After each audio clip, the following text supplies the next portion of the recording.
Piali nanotoka Silvia Santiago Martínez uan igual Sanili tlesepiltekitzi tlen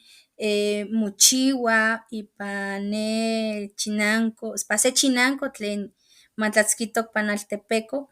Chikome tepetl tlen pan Chalchicuecatlali. Agradezco el espacio de poder platicar, de poder presentar el trabajo que se realiza de forma de actividades comunitarias y también por la necesidad de reivindicar nuestras prácticas rituales como ser Masewali. Y pues bueno, esta es una de las experiencias que se realiza al interior de una de las comunidades del municipio de Chicontepec, Veracruz. Pues bueno, estaré yo presentando Silvia Santiago Martínez y el trabajo se titula El Otlamanalistli, espacios de revitalización de la lengua y resignificación de las prácticas comunitarias de los Masehualme de la Huasteca Veracruzana. El objetivo de esta ponencia pues tiene que ver con reflexionar la relevancia de la fiesta ritual agrofestiva del elote como espacio de convivencia intergeneracional y de revitalización cultural y lingüística a través de los valores comunitarios.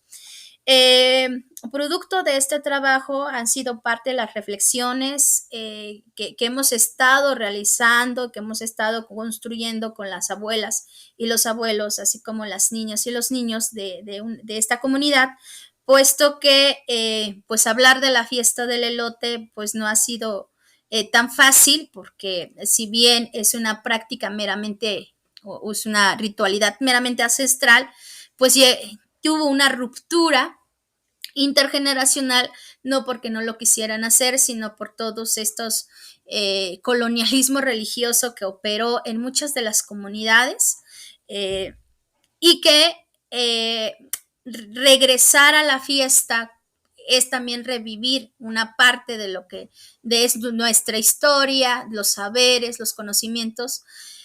pues que han dejado las abuelas y los abuelos. Toda las fiestas rituales agrícolas también son espacios de resistencia, porque si bien llegó un momento, una parte de nuestra historia que se prohibió la lengua, pues las curanderos y los curanderos resistieron, siguieron realizando esta fiesta en forma clandestina, y particularmente la comunidad de donde surgen estas reflexiones, pues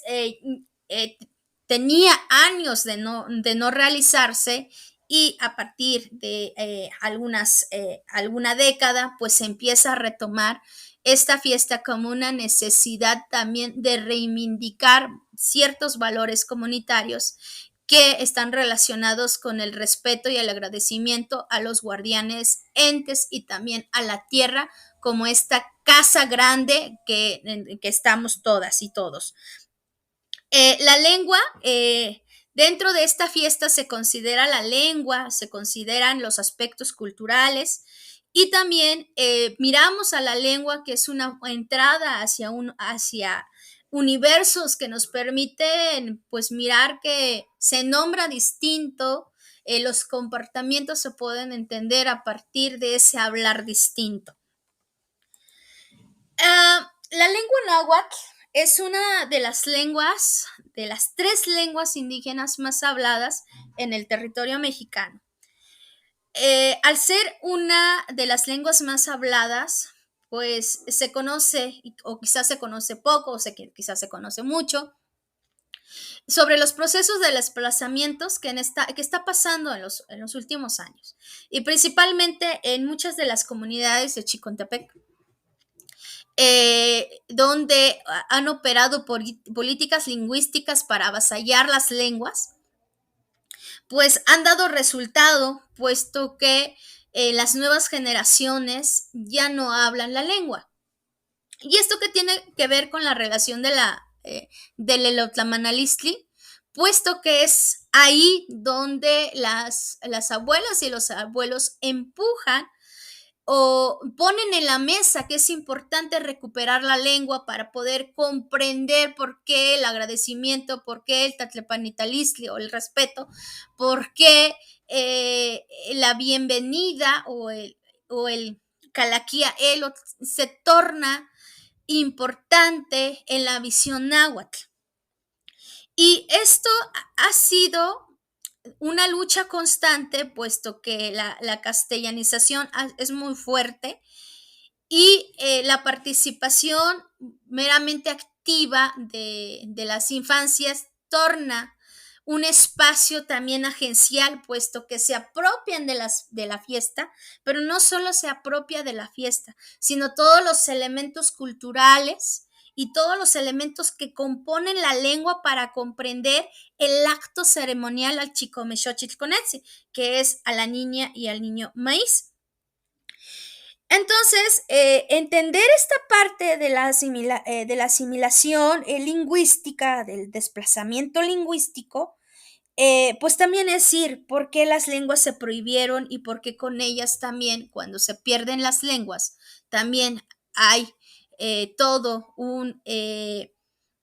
epistemicidio a las formas de mirar cómo se construyen otros conocimientos. Esto nos lleva a mirar cuál es la función que tiene la lengua en las prácticas socioculturales dentro de los Masehualme y cómo se establecen las comunidades de práctica en los procesos de transmisión de la lengua a través de la ritualidad del maíz y qué significados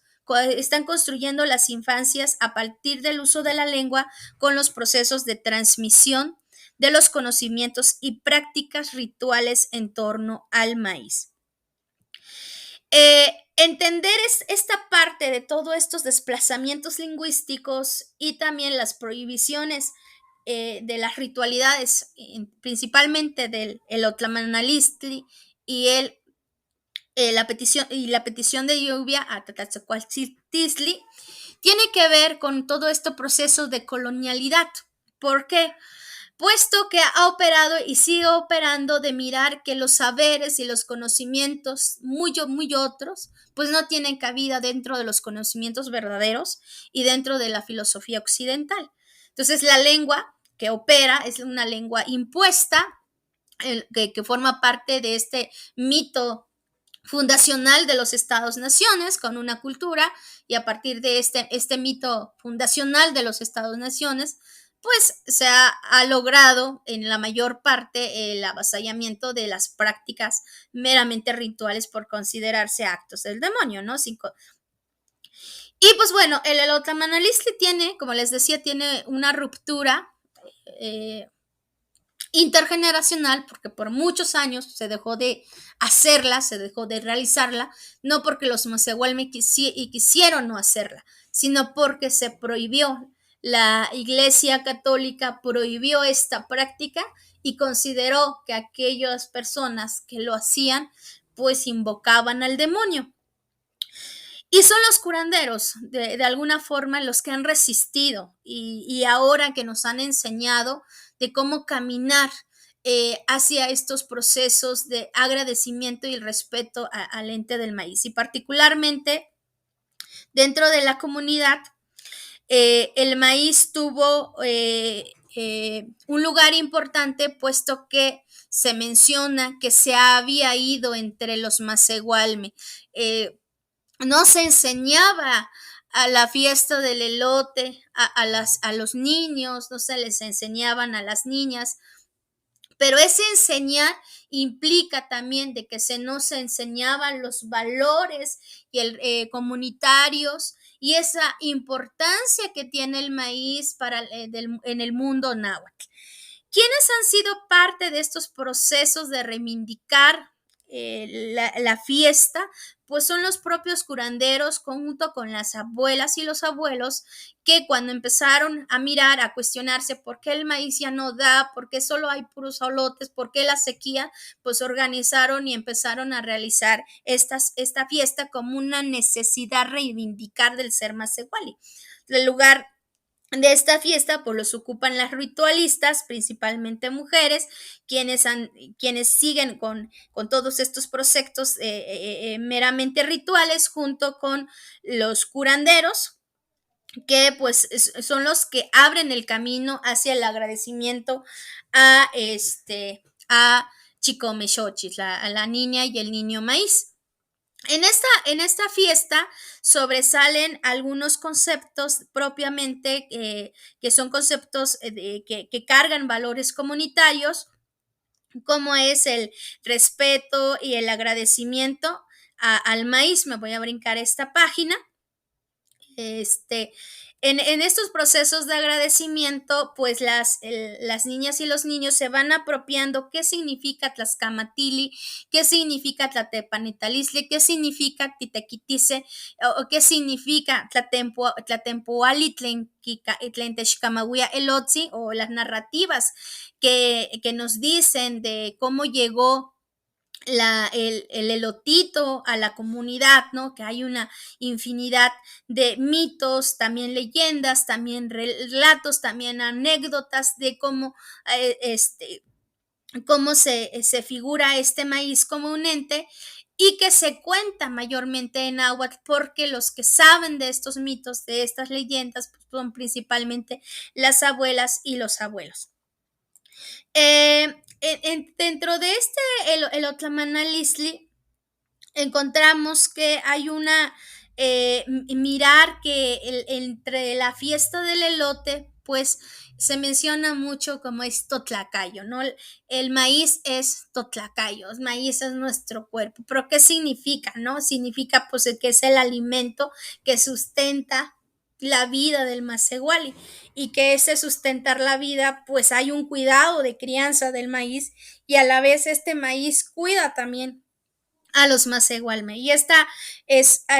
pues una concepción meramente muy construida ya, y que va de boca en boca entre las propias infancias, ¿no? Entre más participan en las fiestas, mayormente se apropia también de los significados culturales, de los aspectos de la lengua. ¿Qué significa este chicahualistli? Cuando ellos te hablan en chicahualistli, cuando les preguntas qué es chicahualistli, pues te dices que hay una relación como de fortaleza de ese maíz, ¿no? Si pudiéramos, o más bien la traducción meramente literaria de chicahualistli al español es la fuerza, pero que la fuerza no me dice nada, sino que tiene que ver con esta energía vital, y es eso, ¿no? El maíz es el chicahualis del masehual, es la fortaleza, la energía vital que mueve pues el cuerpo del masehuali, ¿no? O este otro concepto que dice Totlaltipac, ¿qué significa Totlaltipac? No solo es tierra, es nuestra casa hogar, es donde pisamos, es donde nosotros vivimos, donde podemos como mirar todos estas relaciones que van cobrando relevancia la propia lengua. Y desde dónde miramos esta revitalización cultural y lingüística. Esto es una foto que me gusta mucho, porque puesto que se mira como que esta participación intergeneracional, y principalmente va acompañada de las mujeres, de las abuelas, junto con las niñas y con los niños, de cómo se explica por qué agradecer al maíz, o en términos en náhuatl, quinque titla muneki motlepanitas nepilcinsi, por qué hay que respetar al maíz. Hay una necesidad de ser, estar y caminar, ser, porque se entretejen conocimientos y saberes vinculados al territorio y a la memoria colectiva, ¿no? Esa memoria colectiva, como diría que secuamecat, como un hilo, como una cadena que se va delegando a las nuevas generaciones, y que entonces estas nuevas generaciones tienen que asumir responsabilidades del cuidado de ese maíz, ¿no? Porque las abuelas, como bien lo dicen ellas, es que la vida es un pasaje que solo tenemos, pero lo que da la experiencia hay que delegar a las nuevas generaciones. La lengua propia del pueblo, los conocimientos, saberes y prácticas es importante, porque no es lo mismo comprender desde el español que comprender en la propia lengua. Y pues esta imagen ya lo mostré. me voy a ir acá en una de los conceptos, lo voy a como que a recoger, el tupilchocho. El maíz es tupilchocho, es nuestro hermanito y como hermanito pues hay que cuidar, ¿no? Entonces, aquí es donde podemos mirar por qué hablar de la revitalización lingüística dentro de la propia comunidad, porque es un concepto muy de afuera y que las abuelas y los abuelos pues no existen en su vocabulario esta revitalización cultural. Les dice, es que hay que comprender, hay que hablar en la lengua, es importante que los niños hablen la lengua porque solo a través de ella se puede comprender pues, ¿por qué hacemos todo este rito? ¿Por qué el Tatlepanitalisli? ¿Por qué el Tlaxcamatili? ¿No? Y junto con esto se va mirando niñas y niños que no hablan o que no hablaban el español en casa, pues llegan a estas fiestas y miramos cómo también se sueltan a hablar en la lengua. Entonces, es un proceso largo, a largo plazo, diría yo, que lo importante no es solo empezar a escuchar los sonidos, sino cómo se van apropiando de la lengua y cómo se va apropiando de aspectos culturales a través de las enseñanzas de los huehuetlatol y desde luego de un agua ritualizado. Entonces, por espacio de tiempo, y creo que ya me pasé, entenderemos que este proceso de revitalización, que es una necesidad comunitaria, una necesidad meramente de todas y de todos, y donde pues colocamos la importancia de esta lengua, y pues con estas lenguas y con estas prácticas rituales miramos que son posibles otros modos de producción de conocimientos. Dejo de alguna forma pues esta presentación y pues les agradezco el tiempo y espacio dedicado. Muchas